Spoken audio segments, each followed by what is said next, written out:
Here this morning is Sam Armacost, who will be talking with us about paddling the Mississippi River from head to toe, lessons from life at water level. I'm going to just read our full description because I think it gives a lot of insight. This is an interactive conversation about Sam's 103-day canoe expedition on the Mississippi River, coming back to the real world and connecting with awe and adventure in our day-to-day lives. Sam Armacost has worked as a canoe guide and program coordinator in the environmental and outdoor recreation industry for over a decade.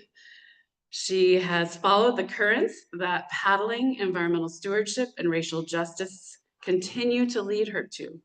In 2023, she started the group BIPOC Outdoors Twin Ports to co-create more opportunities for people of color to spend time outside in community.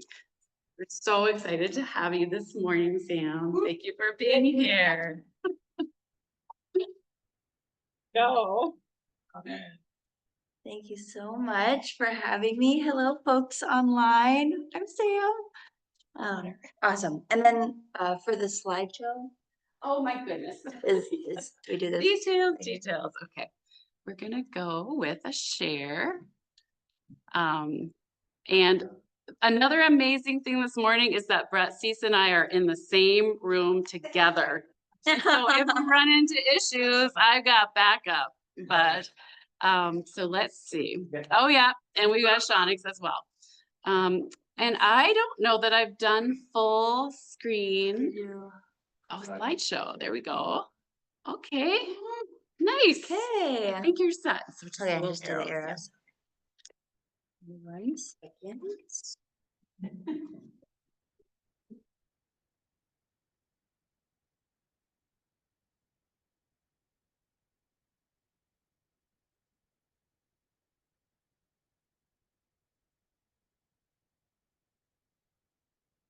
All right. Good morning. Oh, I should be over here. Happy Father's Day, first of all. Yes, thank you for being here. And yeah, thank you for all the ways that you show up visibly, invisibly for your family. I think this trip I did with my dad and was a huge learning experience for both of us, just learning how to connect with each other. And so you'll kind of talk more about that as we go. But yeah, thank you for the intro. Yeah, it kind of like sums up really the big broad strokes of this trip. It was 103 days in 2021. It was very much sort of in response to the pandemic, and well, I'll get into the details later, but we'll start with who we are. So we have me and my father, Scott Armacost. We really could not be two more different human beings, I think. My dad was in the Navy. He is a jazz trumpet musician. Very really good with numbers, very analytical and planner. And I'm on the other hand is kind of this, I don't know, whimsical, go with the flow, literally, adventurer. And when I was 15 years old, my dad sent me to a canoe camp up in northern Minnesota. And I grew up in Oakland, California, so I had probably never even seen a canoe at age 15, and was so angry with him for sending me away for a whole summer to Minnesota in my prime teenage years. And it promptly changed my life, and I was like totally moved by the power of the wilderness and really just sort of like experiencing my own power. I went on a 10-day canoe trip for that first summer, and it just really like, oh, it's okay. yeah, it just really revealed to me sort of this inner strength that I had no idea I had. Like I was a theater kid, a choir kid, like I had no access point for this type of like physical challenge. Um, oh, Meredith, you're echoing on you. You mind muting? Yeah, perfect. Um, and yeah, so my dad was turning 61 this in 2021, and the trip kind of came. The idea for the trip came about because we originally were talking about doing a hiking trip, and then we didn't get permits, and or like it was a lottery process, and we didn't get them, and I had been doing research on paddling the Mississippi River because I worked at this camp and the borders were closed that year. Usually we do all of our canoe trips up in Canada. And so I had been doing research on like where are rivers or where's bodies of waters in the US that you can be on for, you know, up to 2 to 3 weeks at a time, which are sort of the longer trips for our kids. And we ended up having to sort of scrap the Mississippi River idea, ended up doing everything in the Boundary Waters. But I just like kind of found this wealth of information on through paddling the Mississippi River, like much like people through hike the SHT. It was the first time that I had heard about that concept, but for paddling. And I'm not a backpacker, so I was like, okay, I probably need to do this. And so it kind of circled back to my dad. You know, I'm talking to him, telling him we didn't get we didn't get the lottery tickets, and he was like, "Well, you know, we'll find something else. It's a big country." And I was like, you know, oh, like you want to paddle the Mississippi River? And he literally took like 5 seconds and was like, "Sure." And I was like, I had to call him a week later to be like, "Were you serious?" Because I was serious, but were you serious? And yeah, he was serious. And as we were planning, so we kind of decided in April and decided we would go that at the end of that summer in August. And, you know, we're a year into the pandemic, and I had been, you know, just throughout at that point, I had probably done 10, I don't know, 9, 8 seasons of canoe trips, leading them through this camp. I had also gone on an Arctic trip with 5 other women a few years prior, so I was sort of familiar with just like the power of long distance expeditions and just being immersed being immersed in nature, and sort of like the headspace that it allows you to get into, and really the way it allows you to connect with yourself, with your team. And I kind of proposed to my dad, like, can we make this trip like bigger, about something bigger than just, you know, father daughter going down the Mississippi River, which is also a cool, you know, a cool angle. But I think given the times, you know, it just was like, how can we use this time to really reflect on what's happening in our world right now? And so we called it, we decided to call it the river, a river eulogy. And my dad being a musician, I was like, why don't you bring your trumpet on the river with us?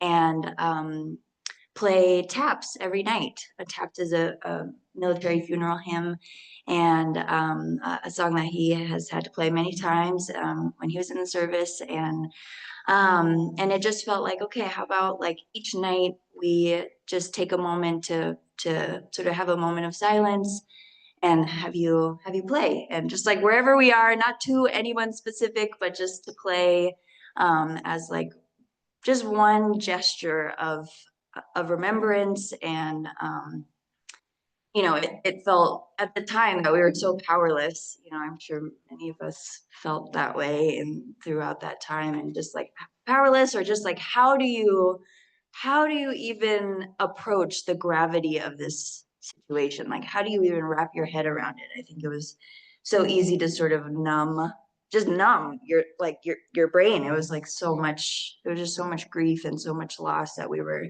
experiencing in isolation. And so you know, as we were literally traveling through the heart of the country, on a river that passes through 2,500 miles, 10 states of the US. It just felt, thinking of all the water that flows into the Mississippi, it touches so much more of the country than just the Mississippi itself. And so it just felt like, what's something that we could do to like spread out some just good intentional energy. And so that's how kind of the name came to be.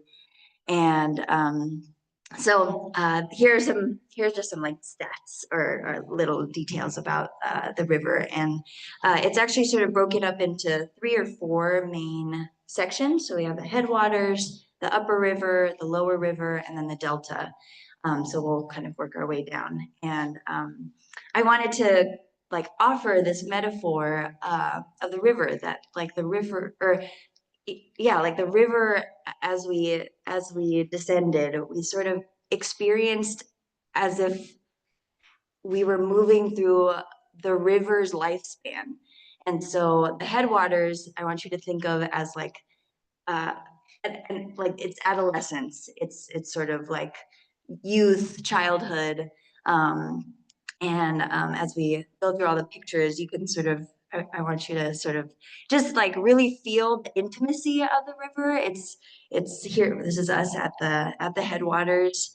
It's just like this year too. It was just a little. The water was super low. We actually couldn't start from the headwaters because so it was only like a few inches deep. So we started in Bemidji and then went back the next year to do the first 50 miles. But we really, yeah, it's such an intimate feeling. Like there's not much development. There aren't too many houses along the way. Like nature feels really close, like you're just sort of enveloped by it around you. And yeah, you could just sort of really feel like you were in I was gonna say like nature's backyard, but like we were just really in it, and it's such a different experience from further down the river. But yeah, it just felt so so Just do this before I start interrupt. That way you don't have to worry about that. oh, awesome. Can you see that one? Yeah. Oh, okay. There we So the adolescence, the headwaters, it was really us just sort of like finding our rhythm with each other. Like we had not spent that much time, just us two, really ever, and I knew, it's my dad, I like trust him, but we just hadn't spent that much quality time. So um there were yeah, it was just, there were some like growing pains. And this slide before this was sort of like our first big challenge was crossing this huge lake, Lake Winnipesaukee, which is I think like yeah, it was 24 miles to get around. It's 16 like as the crow flies. And yeah, you had headwinds, the whole 9 yards. And so it's really sort of like seeing us in adversity. Like how did we, what did it draw out of us? How did it bring us together? How are we communicating? All these things we really had to like work out for the first time. And with adversity, there's also a lot of delirious goofiness. Yeah. And I hope wait, I'm gonna do this one first. So this became sort of our morning ritual. It started as just videos to my mom, and then we started posting them on our Instagram every single morning. Which is pretty huge. There are only 10. That will get us down to a place called Hastings, Minnesota. And we were on map 1 through 3 for like the first 2.5 weeks.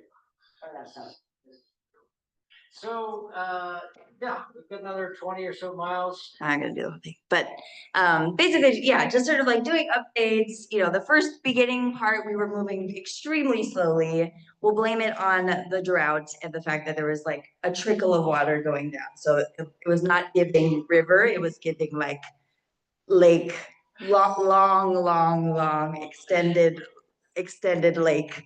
But also, yeah, of course, like part of this trip, it felt sort of like a ceremony, the whole thing. And so, yeah, well, I'm gonna play that next. So sort of it's the juxtaposition of all of our goofiness and also having this really like melancholy moment each night to ground us. Ah.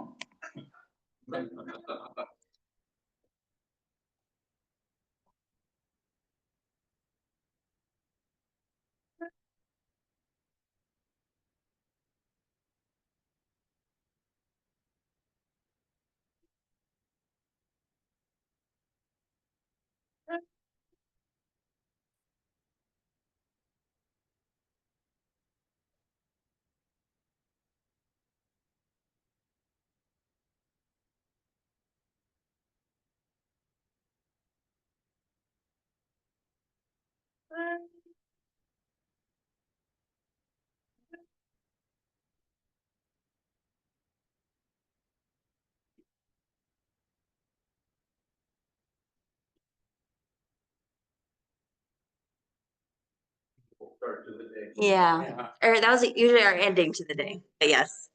Um, yeah, every night. And as we went, we would, we're pretty active on our Instagram account, and we would ask folks if they wanted us to dedicate that night of taps to anyone that they had lost to COVID. And so it felt like another way of just sort of bringing in our community and honoring the people that we had lost in our circles and beyond. Yeah, so think of that thread throughout.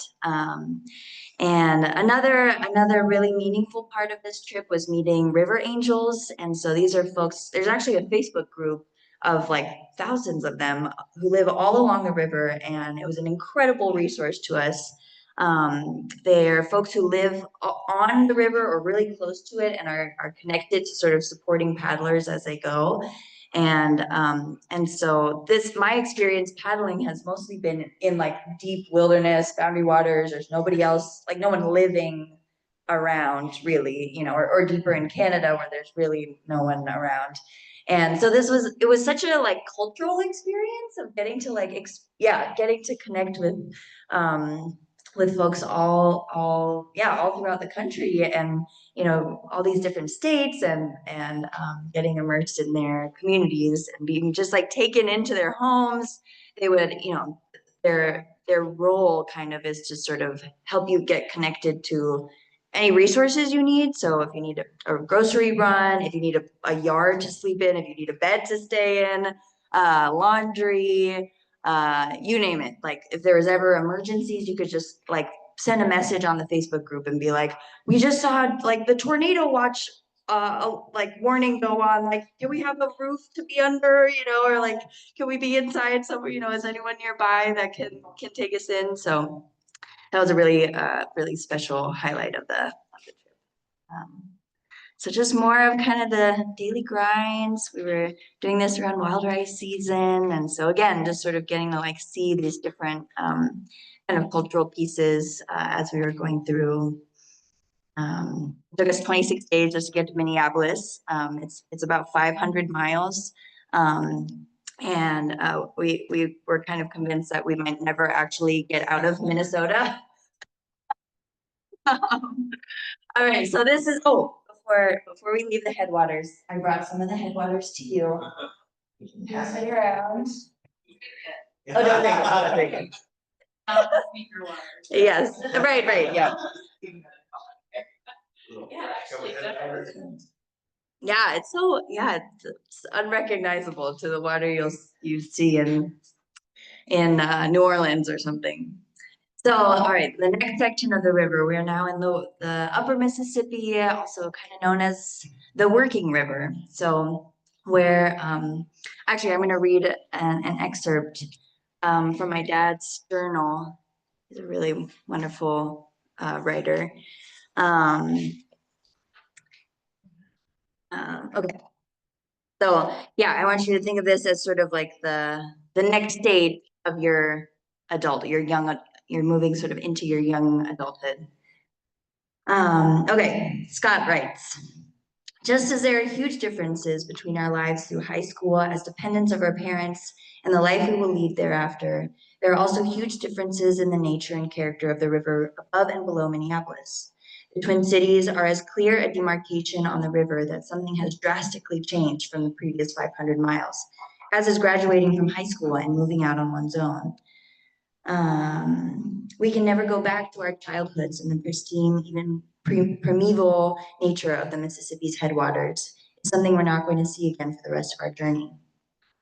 Above Minneapolis, specifically above St. Anthony's Falls, there's zero commercial shipping traffic to distract your attention from the unmatched beauty of God's creation all around you. Below the falls, however, commercial shipping traffic never stops, and you relax your focus at great hazard to your own life. Before adulthood, our lives are largely unencumbered by the business of having to consider the needs and feelings of others. Our focus is inward. We have virtually no responsibilities of our own and are largely free to pursue anything we want, when we want, with whomever we want, for as long as we want. In other words, like in the headwaters of the river, we have real freedom. Once on our own, however, we quickly realize that successful living involves coexisting with others and being responsible for every choice we make forever after. This is exactly what happens when you pass into Pool 1 below Minneapolis. You're now in the working river, and the decisions you make for the next 1,600 odd miles have both real consequences and real rewards. Yes, okay, here's a funny video of me trying to talk to the lockmasters on the walkie-talkie. Approaching, requesting passage, over.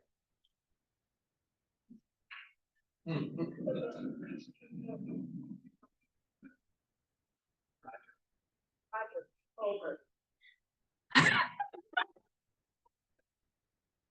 So again, I have no experience with the communicating with other barges, other ships. There were no ships in my experience, and this is actually where my dad and I worked really well together because all of his many years in the Navy, all he did was talk to big ships, and so I could really hold it down for being able to like prepare for all the camping, all the sort of backcountry aspects of this trip.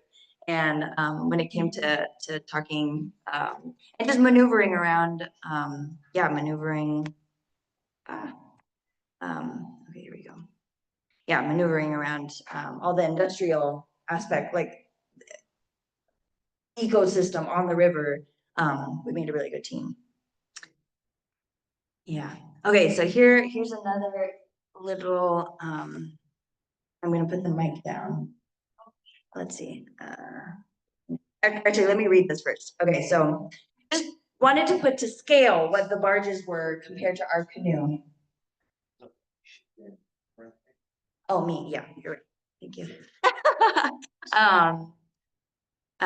Okay. So again, before the river, it's mostly just us. Every once in a while, you'll see a power boat or something.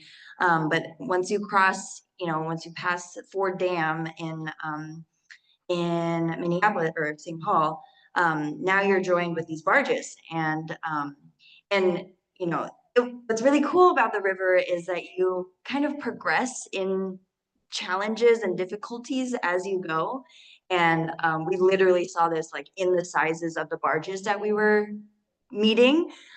So these first barges we thought were huge, but then, little did we know in 2 months we'd be like paddling next to cargo ships and together. So something my dad wrote, because he's really good with numbers and things.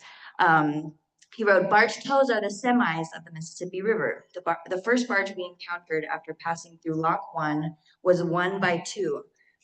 2 barges laid end to end, pushed by a tug. So it looks like this. And a canoe, I think, was like the equivalent of our 2 fingers. So this is the barge, and this is us next to the barge.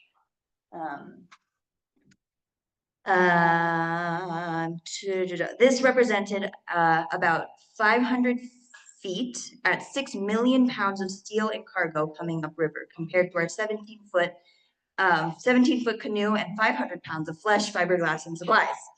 One barge has the capacity of 15 jumbo rail cars or 58 truck trailers.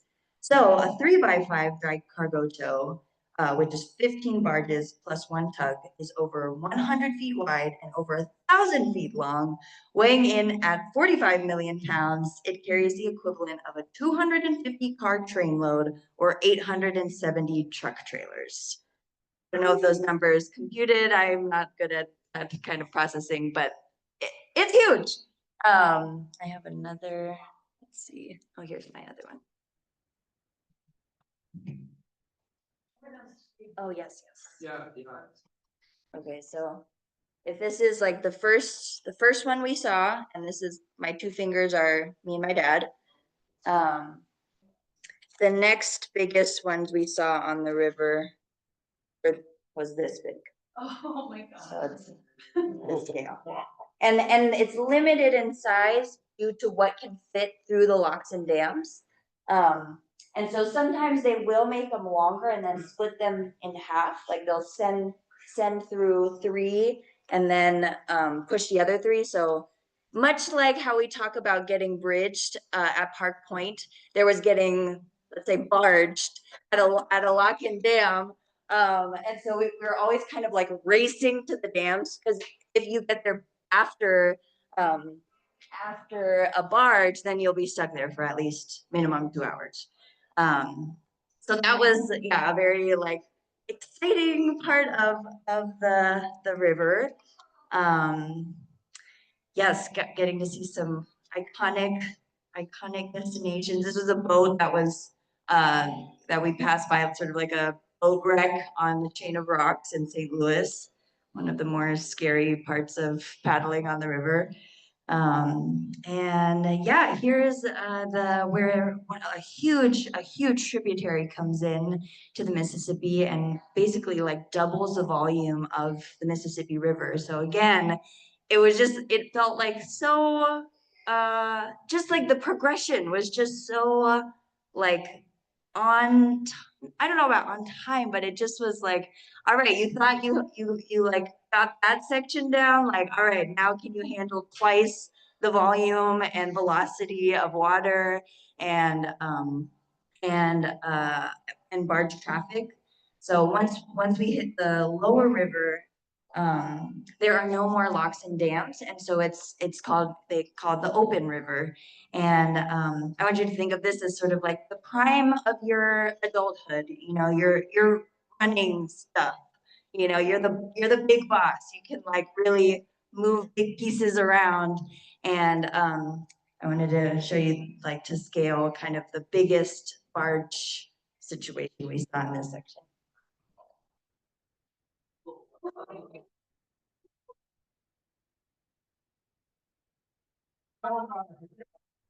There's more.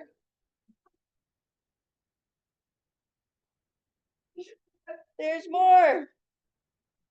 Okay, so there's us. This was the one we thought was big. And then this is us. Wow.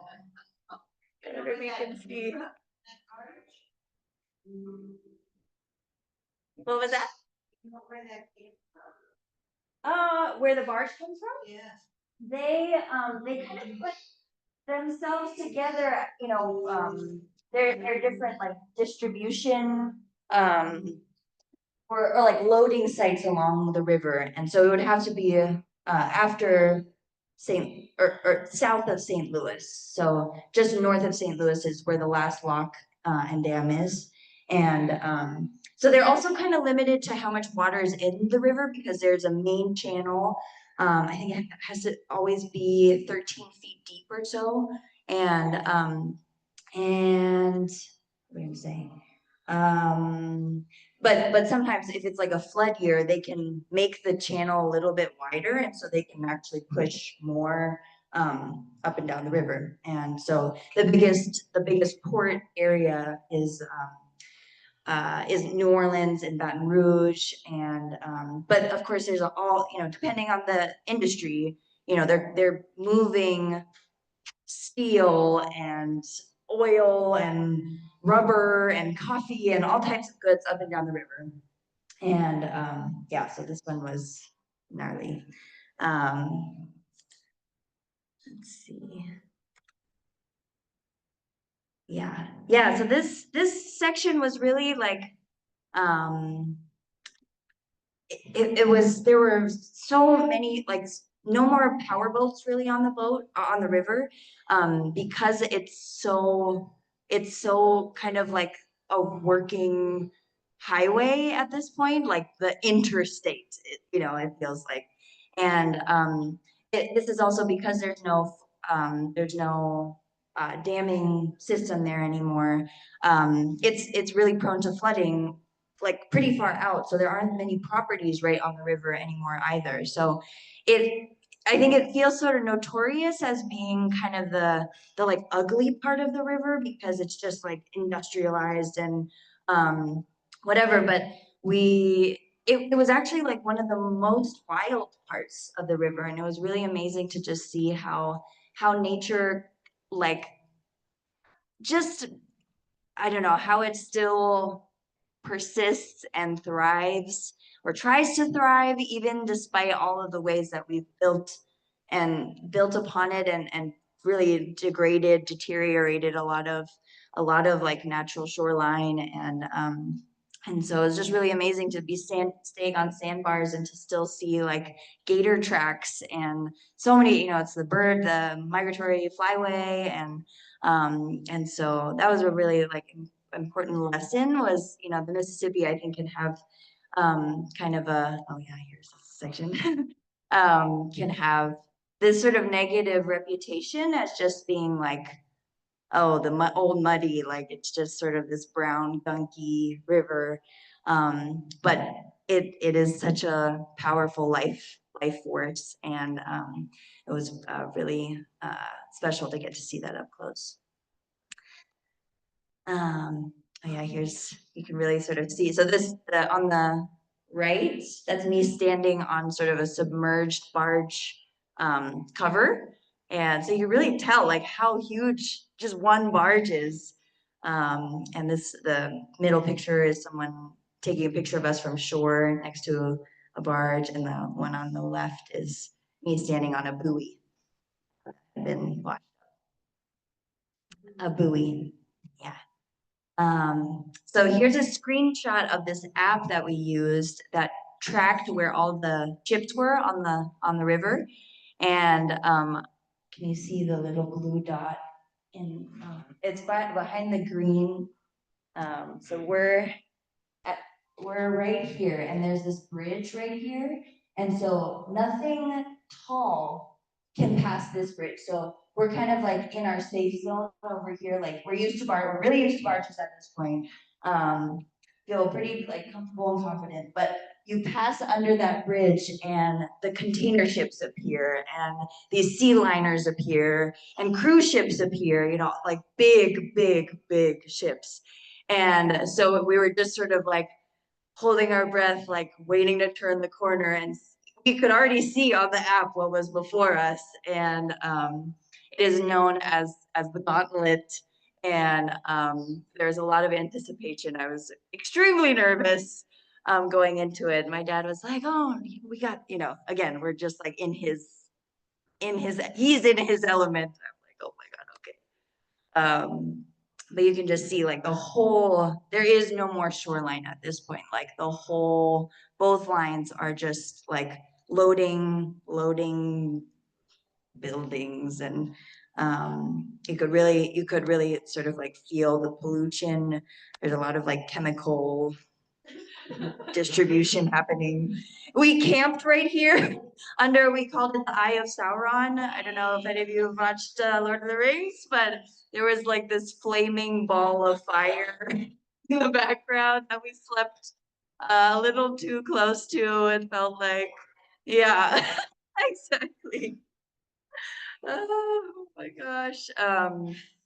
Yeah, paddling also by the container ships was really terrifying because the wake that they kick up is like it just displaces so much water because they take up so much space in the river that as they pass, it's like you're surfing. Like you get like it pulls away all this water and then it like propels you forward.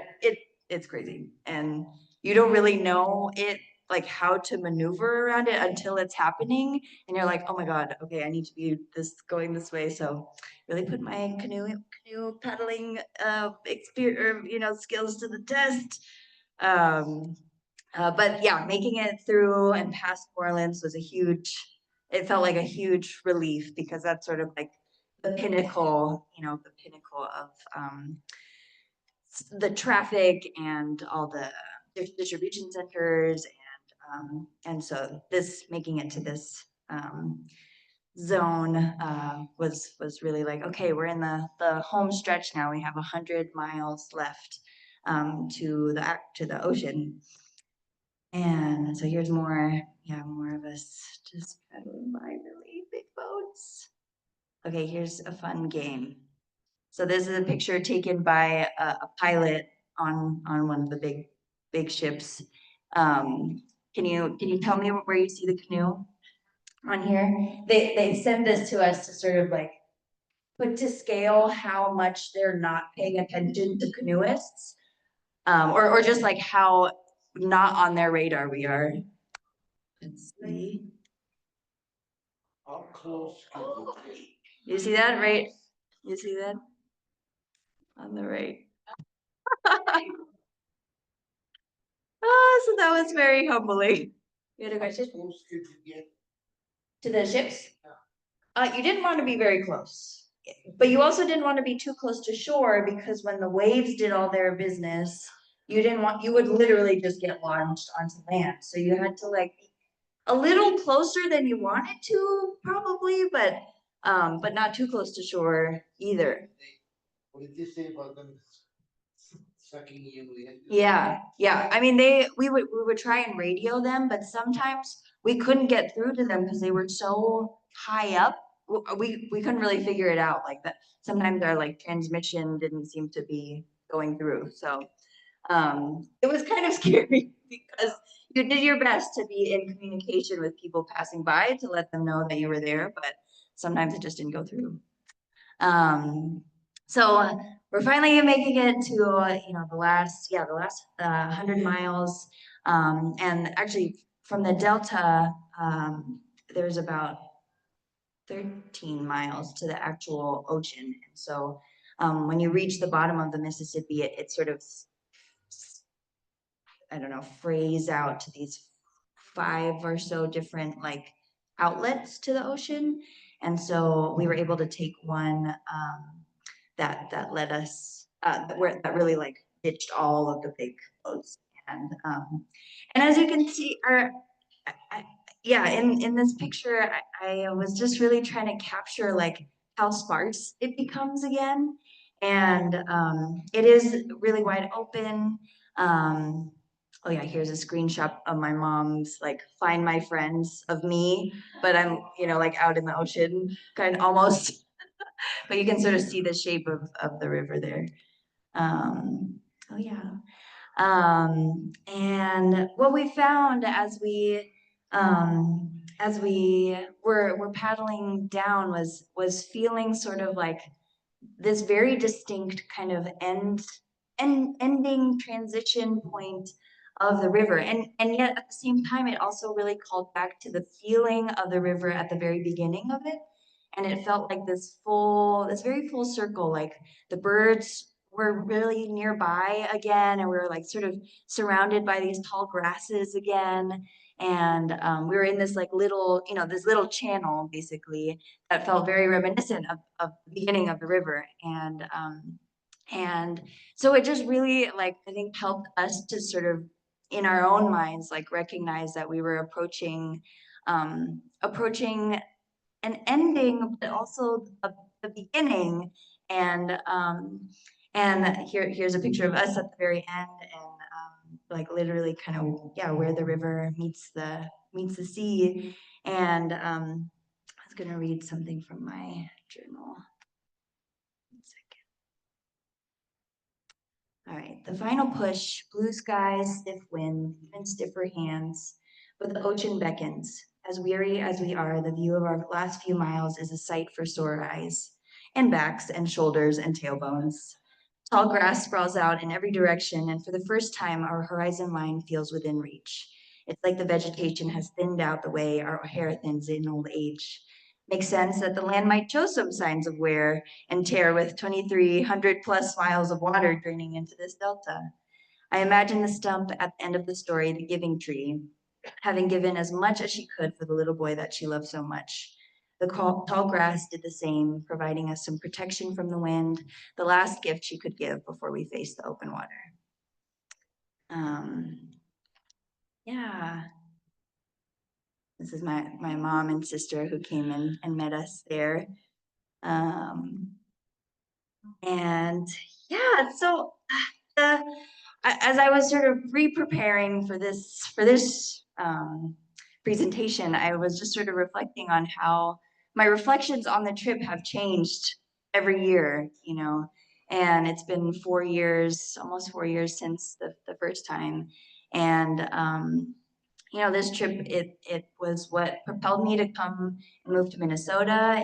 It was what like told me like you need nature, you need water to guide you. Like it is such a teacher, this life force, getting to spend such intimate time on the river. Like I just hadn't developed that type of like relationship with nature in California where I grew up. And so I was like, you know what, I need to move to Minnesota. And I moved to Minnesota, and that was sort of like the first gift that the river gave me, was sort of nudging me in this direction.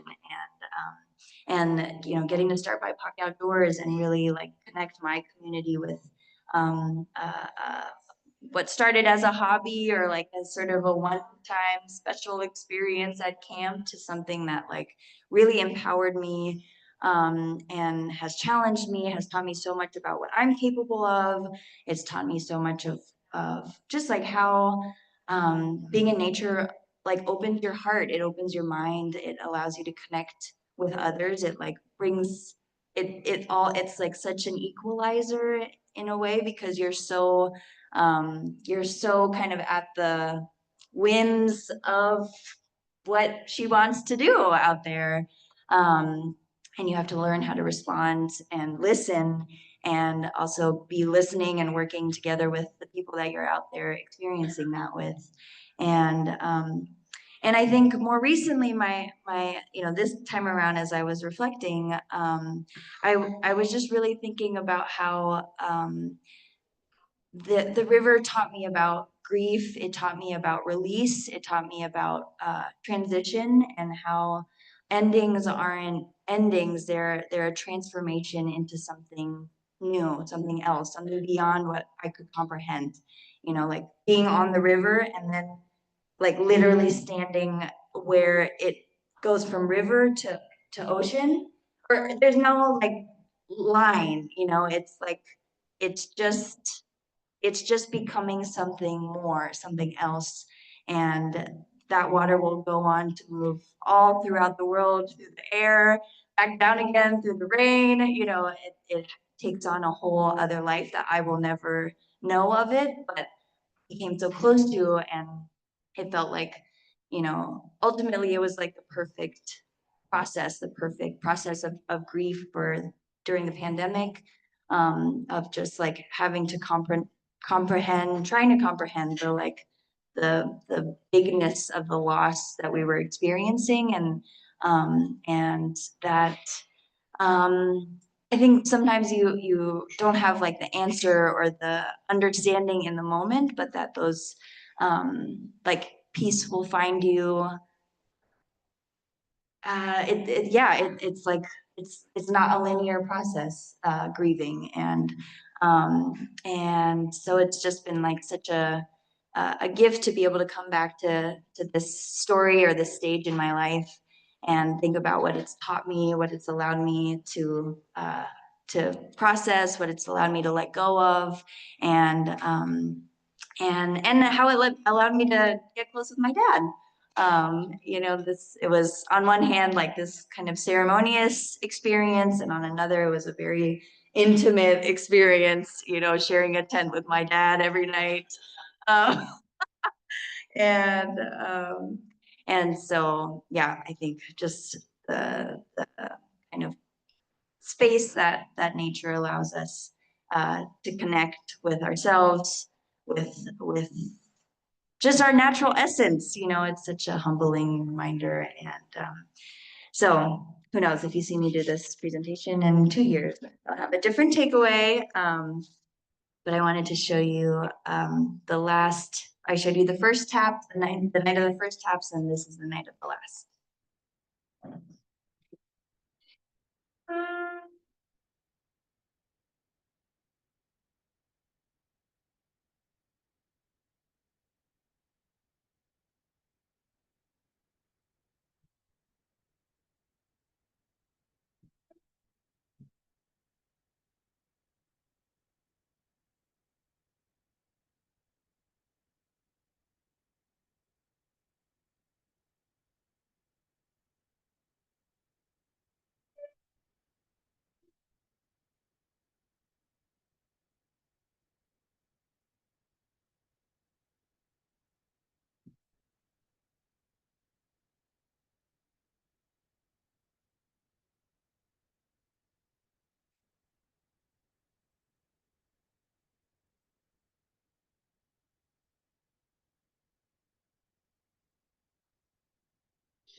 And these are all the names of the people that we dedicated a night of taps to as we went.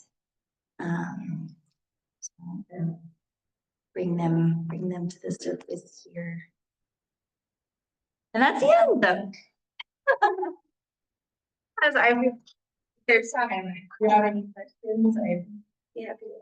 But I have 2 questions from online, and Oh. then I want to just encourage folks to would you be able to stick around for a few minutes? Yeah. We're gonna start transitioning towards our summer scheduled service at 9:30. But I know that people will have questions and want to ask more. So these both come from Kathy Helzer. Are there designated campsites, or where do you figure out where to camp? And then the second question is, what camp did you work at in Minnesota? Yeah. Well, I worked at Ogeechee Dockway on Rainy Lake, sort of via the International Falls. So that's where I kind of grew up at. And then you don't really need to reserve campsites. We mostly stayed on sandbars. That's like, I think, just public land technically. But there definitely are campgrounds as you go. It kind of depends on like what level of planner you are, and we really kind of winged it as we went.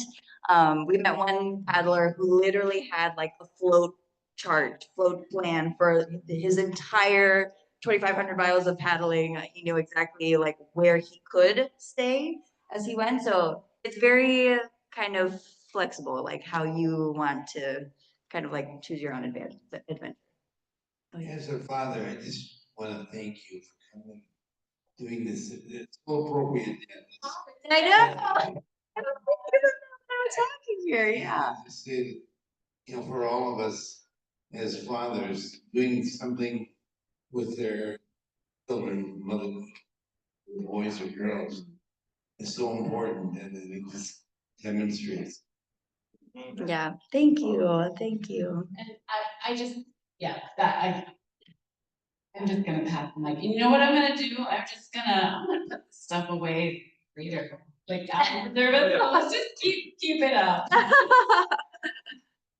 So this was really enjoyable. Thank you so much. And I had a father.